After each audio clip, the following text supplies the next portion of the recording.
նիստ, արտահերթ նիստով որոշել ենք, որ սույն թվականի նոյեմբերի 17-ին տեղի կունենա նորընտիր համայնքի ղեկավարի ընտրություն, օրակարգում ունենք 3 հարց, օրակարգի հաստատումն է, ընտրությունը թեկնածուների գրանցում, ընտրության արդյունքների ամփոփում եւ կազմակերպչական հարցեր։ Ինչպես գիտեք, օրենքով նախատեսվում է նորընտիր համայնքի ղեկավարի եթե կընտրվի, դրանից հետո 3 օրացուցային օր հետո կկազմակերպվի նրա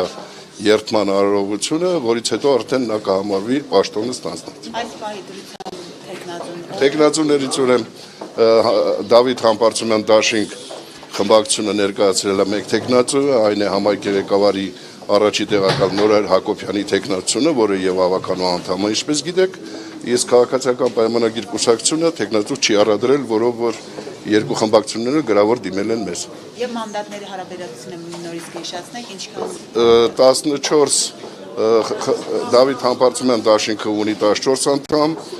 քաղաքացիական պայմանագիր կուսակցությունը ունի 12 անդամ եւ 1 ավականու անդամ ազատ կարգավիճակով է։ Այսինքն 14 ձայնով, ձայն բավարար է, որպեսզի Իհարկե, ընտրական օրենսգիրքի սահմանադրական օրենքով համաձայն, եթե տեխնացուներից գրանցվել է 1 տեխնացու, հետեւաբար տեխնացուն համարվում է այն տեխնացուն ընտրված, որը կհավաքի գործող ավականիների կողմ ստացած ձայների թվի մեծամասնությունը, բայց ոչ պակաս սահմանված օրենքով սահմանված ավականիների թվի 40%։ շնորհակալություն։